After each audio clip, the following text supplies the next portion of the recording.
Comenzamos Quién es Quién a través de Diamante FM 98.7 y Canal 5. Gustavo Banescayán, que le habla de salud. Le agradece que una vez más esté junto a nosotros compartiendo este programa el día de hoy. Recibimos al senador Adrián Peña del Partido Colorado. Gracias por estar en Quién es Quién. No, muchas gracias por la invitación. Ya hace un tiempito que no venía. Frente Amplio está reclamando una y otra vez al gobierno, y la interpelación también lo hizo, que se demoraran con esto.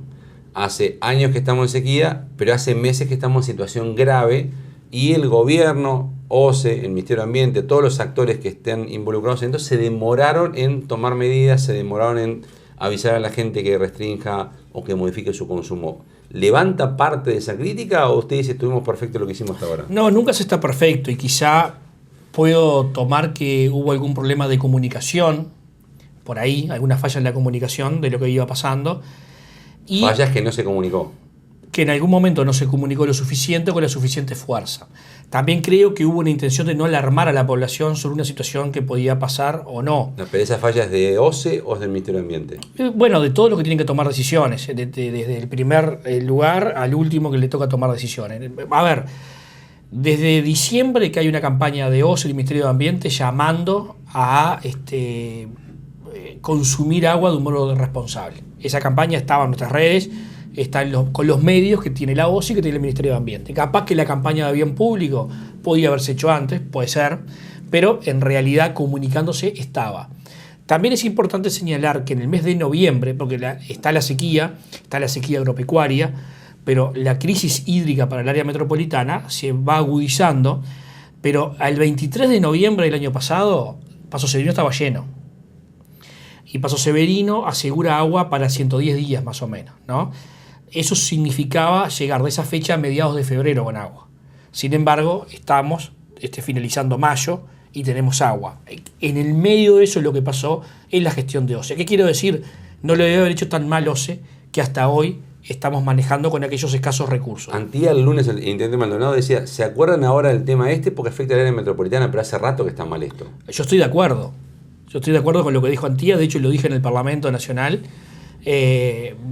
Afortunadamente la ciudadanía de Montevideo se enteraba de la sequía por televisión.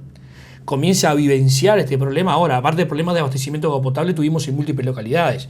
San José, Nueva Helvecia, la propia Colonia, Melo, 33, Aiguá, es decir, Minas hasta el día de hoy, y por decir los más graves. Y en todos esos casos hubo una acción importante de la OCE que permitió que en esos lugares tampoco ya faltaba agua potable. Usted por lo menos admite una demora en la comunicación entonces. Viendo con el diario del lunes todos somos fenómenos, ¿no? Entonces de repente se podía haber alertado. También eso podía haber, es contrafáctico, también había podido haber generado una alarma en momentos donde la demanda del agua es muy superior ahora. Imagínese que en febrero se anunciara esto cuando la demanda ya de agua es mucha, ¿verdad? Por lo que estamos en pleno verano. ¿Qué hubiera pasado? Y bueno, si hoy hay desabastecimiento de agua embotellada, hubiese sido mucho mayor todavía, mucho más cercano. En aquel momento el agua no era salada, no estaba mezclada. No, el agua no era salada. Y si a la gente se le ha dicho, afloje con el consumo. Porque... Eso se le dijo. En enero, febrero, diciembre, siempre se le dijo, afloje con el consumo, tenga cuidado, estamos en situación crítica. Cuando llovió y que parecía que algo de la sequía agropecuaria aflojaba, desde OCE se dijo, cuidado, que nosotros seguimos todavía complicados. O sea, se dijo, a ver, el presidente de OCE, Montero, hace mucho que dijo que manejaba la posibilidad en algún momento de mandar agua solo para evacuar baños y algún otro uso, ¿no? O sea, la posibilidad de agua con un componente de sal elevado se manejó en entrevistas de enero y febrero. No era una novedad, lo dijo más de una vez públicamente. Pasa que ahí, como el agua salía lo más bien, a nadie le importaba, incluyendo a la prensa. Ahora, es falta de previsión que, por ejemplo, quieren traer una máquina para que se le saque la sal al agua y no entre un Hércules. Y se anuncia, vamos a traer, y en el avión no entra ni la máquina que quieren traer, tiene que venir en barco ahora. No, la máquina pensaron traerla la semana pasada porque la cosa sigue, y eso es pensando en una etapa de aquí a 15 días. No, pero, ¿por qué no antes? ¿Por qué esperan a que lleguemos a este lugar? Bueno, porque todo eso supone gasto, ¿no? Y todavía no es necesario. Eso es para el momento en que todo el agua que se mande desde aguas corrientes sea salada y que no se pueda tomar. O sea, eso es para el momento en que todo lo que se vaya bombeando sea solo para el agua de saneamiento, para evacuar los baños y demás. Cuando eso pase, ya se están adelantando a tener la posibilidad de transformar esa agua en potable. Porque ahí sí va a haber que abastecer por otras vías de agua potable. ¿De acuerdo? Esa es una, la desalinizadora que está en Punta del Tigre es otra. Bueno, los camiones cisterna de la OCE, etcétera, múltiples cuestiones que están organizando para cuando eso pase, que no es ahora. Es en un horizonte, calculo yo, de 20 días si no llueve. Bueno, con que esté para ahí la desalinizadora es importante. ¿Por qué no antes? Porque antes no estaba ese escenario. El Frente Amplio, como la obra de Velastiquí. Sí. Hoy me preguntaban por qué no lo hicieron antes. Bueno, la obra de Velastiquí es una obra que se la va a llevar puesta la primera corriente del Santa Lucía cuando llueva. O sea, es una plata que se va a gastar y se la va a llevar la correntada. ¿Por qué no se hizo antes? Bueno, porque no había necesidad de tener que parar el componente salitre, de almacenar lo que viene de Paso Severino, y porque no había necesidad de evitar que se fuera el agua cuando hay una baja de marea. Se va a hacer, se va a gastar lo que se está gastando. Para hacerlo sencillo, esa gran piscina que están construyendo ahora no es necesario usarla antes, dice usted. No solo que no es necesario, como el agua que se estaba tomando estaba alcanzando, es un gasto que se va a ir todo, porque cuando crezca el río eso no es una obra que vaya a perdurar. Entonces, si no hay más remedio que hacerla, se hace, pero si no se evita porque es cuidar los dineros públicos. No hay como evitar hacerla, se va a hacer. Pero si se hubiese podido evitar, se evitaba hacerla. El Frente Amplio está reclamando que el presidente de la República aparezca en este tema, como apareció en pandemia, porque es una situación grave que el Uruguay está viviendo. ¿Usted le lleva eso al Frente Amplio? A ver, creo que esto se solucionó el día que apareció el secretario de la Presidencia. Por ahí está reclamando que aparezca el presidente, la máxima autoridad del país. Si el tema se agranda, el presidente verá si es necesario que aparezca o no. ¿Para usted no es tan grave esto que estamos viviendo? Es una situación compleja, claramente no es la situación de la pandemia, porque aparte tenemos escenarios de salida y tenemos alguna certidumbre, cosa que no existía con la pandemia. Ustedes recuerdan que con la pandemia hasta hoy no sabemos cuándo puede volver el bicho. O sea, ¿no? para usted está bien que el presidente no salga en este momento. Entonces. No digo que esté bien, es una decisión que él toma, él mide sus presencias, qué temas lidera, qué temas no.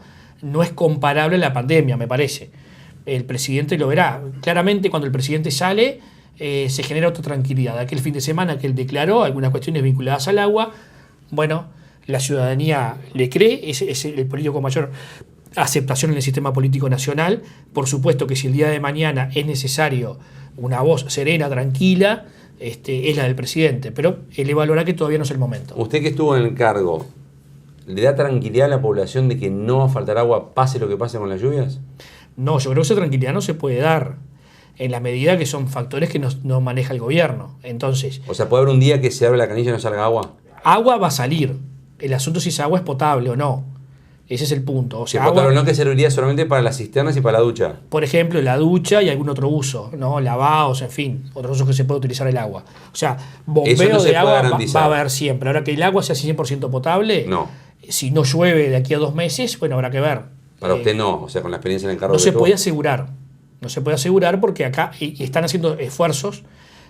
Ahora está esta pileta, hay la posibilidad de llevar agua dulce de otros cursos más cercanos, eso también lleva tiempo. Bueno, o se está haciendo todos los esfuerzos y hasta ahora nos ha asegurado el agua y potable. Claramente, si esto si se mueve indefinidamente en el tiempo, si se mantiene indefinidamente en el tiempo, es difícil asegurar una máxima como esa.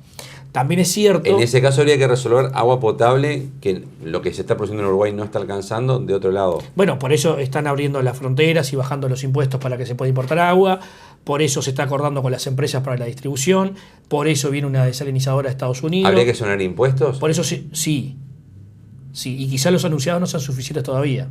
Pero sin duda, ante ¿Usted le va a mandar una minuta de comunicación al Poder Ejecutivo pidiéndoselo? Usted no puede presentar un proyecto de ley con esto. No, se lo voy a pedir personalmente a la ministra cuando tenga la oportunidad. Estos días me reúno con ella. ¿Le va a decir, exonere todos los impuestos al agua? Si es necesario, sí.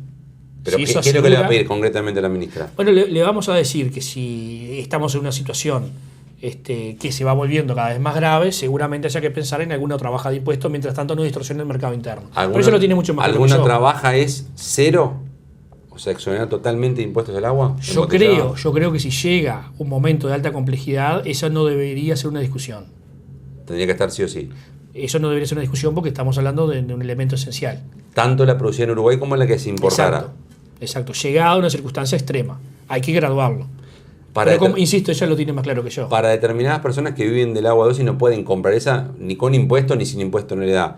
Habría que directamente darles un subsidio, no algunos emprendimientos como hay ahora. Todo esta red que está preparando OCE con todos los camiones cisterna del Uruguay, con esta posibilidad de desalinizadoras, más de una. Entiendo que eso va a determinados focos, ¿no? Que va a atender determinados sectores, determinados nichos. Se habló de los hospitales, de alguna circunstancia particular, y también las personas más vulnerables, obviamente, donde ya hay una batería de acciones tomadas en conjunto con el MIDES, cosas que también está haciendo la Intendencia de Montevideo. Bueno, habrá que mejorar esa herramienta, ¿no? Del acceso a las personas más vulnerables a un agua potable. En caso de que el agua no fuera potable, porque es una hipótesis que no se puede descartar, lo que usted lo acaba de decir, ¿a la gente habría que seguirle cobrando el uso del agua? Ese es un tema bien delicado. ¿Por qué? Porque en un sentido el servicio no es el servicio al que estaba comprometido el organismo, ¿no? A brindar. Y eso tendría sentido con una baja. También es cierto que el bien es cada vez más preciado, ¿tá? Y que una baja del precio lo vuelve más barato, lo cual tampoco es razonable con un bien escaso. Por lo cual una baja no puede. La idea es que la tarifa, ¿verdad?, tenga relación directa con lo que se consume. Y cuanto más se consume, más caro salga a la hora de ahorrar agua, ya que el bien está faltando. Entonces allí hay unas cuestiones. Una de las cosas que hay que pensar, me parece, para adelante, es utilizar mucho más inteligencia a la hora de definir la tarifa, ¿no? Así como está la tarifa inteligente de la UTE, bueno, pensar en tarifas de ese tipo, ¿verdad?, vinculadas al consumo de agua, que ya algo existe, porque acá cuanto más consume uno, más caro es el metro cúbico, ¿verdad? Pero ir mejorando esos sistemas de premio y castigo a través de la tarifa me parece que es una herramienta interesante que obviamente está en el radar de la OCE, ¿no? Pero llegado el caso que lo que sale es agua salada y no se puede tomar, igual le sigue cobrando la gente. A los que pueden pagarla sí, y quizá a las personas que no tienen, que son vulnerables, no. Y al que puede pagarla le cobra lo mismo que cuando la podía tomar.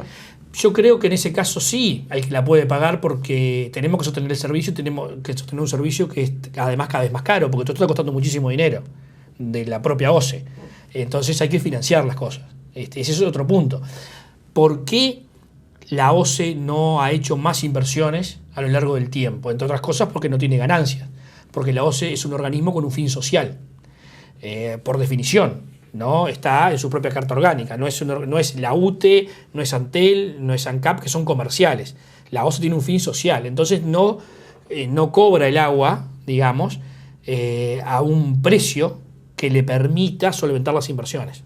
Gran parte porque es social, y bueno, luego hay que ver las otras aguas, cuánto se cobran, las que se usan para otras cuestiones que no son el agua potable o la evacuación de los baños o el agua para bañarse, que allí hay todo un tema, ¿no? No solo con el agua de OCE, sino con el agua también en los cursos de agua. Hay un canon posible de cobrar que nunca se cobró, nunca se instrumentó. Bueno, todo eso hay que verlo porque ¿El canon cobrárselo a quién? Bueno, a quien usa agua para determinados fines. Eso está planteado, está. Por ejemplo, si se lava autos, que pagara más. No tanto del auto, hablo a veces de usos industriales o usos productivos. ¿Le cobraría más a esas industrias, por ejemplo? Hoy hay gente que no paga nada por el agua. ¿Industrias que no pagan nada? No la de OCE, agua que toma de los cursos, por ejemplo, que desde la reforma del 2004 son de dominio público y no pagan por ello. Bueno, hay que ver. Tampoco pagan quienes envasan para venta al público agua que sale, por ejemplo, de debajo de la tierra. Por ejemplo. Y usted les pondría un canon. El canon ya existe. No, pero usted lo aplicaría, lo empezaría a aplicar. Yo digo que hay que estudiarlo por lo menos. Cuando uno ve situaciones de este tipo, me parece que son cuestiones que hay que estudiarlas con seriedad. O sea, lo que usted dice es, el canon existe, no se está aplicando, estamos en una crisis y esta gente no aporta nada. Vemos que el bien hay que cuidarlo mucho más y que el valor del bien es muy superior a su precio. Porque precio y valor son cosas distintas, ¿no? Entonces, el precio es bastante más bajo del valor del agua. Cuando hable economista de economía, ¿le va a decir que hay énfasis en que se empiece a cobrar este canon? No sé si es una charla para esta administración, pero sí me parece que es una charla que se tiene que dar en Uruguay, ¿no? Que tiene que comenzar a pensar esas cosas, a estudiarlas, porque esto en el mundo existe, ¿no? Entonces, ¿cómo uno financia, por ejemplo, en el mundo la sustentabilidad de una cuenca determinada, ¿no?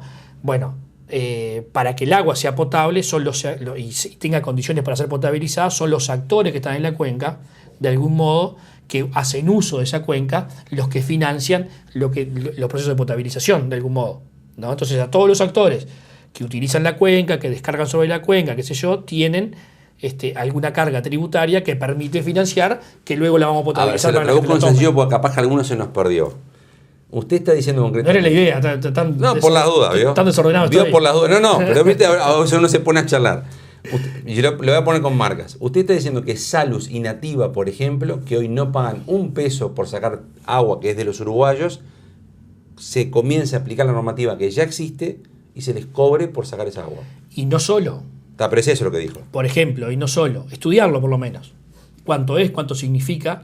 Y ¿verdad? esa plata serviría para invertir en el propio proceso de agua en nuestro país. Y luego si tenemos, por ejemplo, de cuencas afectadas, salgamos del Santa Lucía. ¿Hizo la cuenta de cuánto se puede llegar a recaudar por eso? ¿Más puede o ser menos? mucho. ¿Mucho qué es? No tengo la cuenta hecha. ¿Lo que vale Neptuno? Pero ¿El proyecto de pero Araceli? por eso digo que hay que estudiarlo, ¿no? Y que esto no sea un problema para el desarrollo industrial. O sea, pero se podría llegar a pagar el proyecto Araceli, el proyecto Neptuno con lo que se recaude. No sé si se puede pagar, sí digo que puede facilitar, adelantar las inversiones que vienen demoradas desde hace décadas, ¿no? Entonces me parece que allí hay un tema. Por ejemplo, lo que uno advierte, y a mí me ha tocado recorrer algunos lugares, que una cuenca determinada, donde no hay una toma de agua potable, son los actores de la cuenca los que colaboran con su contribución tributaria para el mantenimiento de la cuenca, ¿verdad? Porque son los que hacen uso de esa cuenca, ¿verdad? Entonces, eso tiene sentido. No es la OCE a cargo de todo el Estado, en este caso, la que tiene que gastar millones y millones para potabilizar el agua. Son los propios actores que le generan un deterioro al agua los que generan un ingreso para que quien se encarga de potabilizarlo pueda financiar. Entonces, esas lógicas... Si eso hubiera estado operativo, hoy estábamos en otra situación de inversiones en nuestro país. Por ejemplo, eso hubiese ayudado, ¿no? Ya capaz que Casupá estaba hecho y capaz que Araceli se financiaba de otra manera. Podría tener otro uso que no es una carga al consumidor, ¿no? Al que toma el agua potable, mucho menos al lugar que menos tiene, que en muchos casos no paga en Uruguay porque hay un montón de tarifas sociales donde la OCE no cobra, ¿verdad? Sino que consigue recursos de otros lados. Porque esto me parece que este es el punto también un poquito, y es cómo miramos el recurso en su integralidad. Acá la empresa más importante de agua es la OCE, pero en realidad la OCE es un operador encargado de potabilizar el agua, ¿no? Y de brindarnos el agua potable. Todo lo que tiene que ver con la gestión del recurso es muchísimo más amplio. Tiene que ver con las cuencas, tiene que ver con las autorizaciones, tiene que ver con los permisos, tiene que ver con los cánones, tiene que ver con cómo ese recurso, que es riquísimo en el Uruguay, se gestiona mejor. Para gestionar mejor eso hay que tener más recursos y también mucho más información. Yo el otro día en el Parlamento decía, de 100.000 perforaciones que hay en Uruguay, 100.000 se calcula, hay 3.000 registradas. Solo. O sea, 100.000 pozos en Uruguay y solamente 3.000 registrados. Exacto. Entonces, si yo quiero controlar el agua subterránea, tengo que tener los 100.000 registrados. ¿Cuánto sacás vos? ¿Cuánto saco yo? ¿Cuánto saca el otro? Entonces sé lo que estamos sacando. Ahora, si solo tengo 3.000 registradas, yo difícilmente pueda gestionar bien el recurso. Lo mismo pasa con el agua superficial. A mí me pasó siendo ministro. Me pasó que hay tomas autorizadas, ¿no?, a un usuario y seca el arroyo. Entonces los vecinos denuncian que ese usuario secó el arroyo. ¿Qué pasó? La DINAGUA tiene información sobre el caudal de ese arroyo. El único que se presentó a pedir permiso fue ese. Entonces les dio tantos metros cúbicos. Pero había muchos más sacando agua. Pero ninguno tenía permiso y estaba registrado. Entonces secó la cañada. Y eso pasó. Yo estuve presencialmente con denuncias de vecinos y era que habían 10 sacando agua y solo uno registrado. No podemos manejar el recurso de ese modo. A partir de esto cambia el tema agua. Y esto agua. tiene que ver con el agua que esto llega... va a cambiar el tema agua en Uruguay seguro. Mirá. Ya no volvemos a la situación de antes. Mirá. Llueve, ¿no? Y se llueve termina. y hasta ahora llueve, sale el agua canilla de Montevideo bien y pasó. Espero que no. Espero que este sea un punto de inflexión. ¿Le invito a una pausa? Con mucho gusto. Continuamos a partir de mismo quién es quién con el senador Adrián Peña del Partido Colorado. Le recordamos como siempre hora principal de emisión de nuestros programas jueves 22:30 horas en Canal 5, repeticiones viernes 10 de la mañana en Diamante FM y sábados 13 horas en Canal 5. Pausa y continuamos en quién es quién.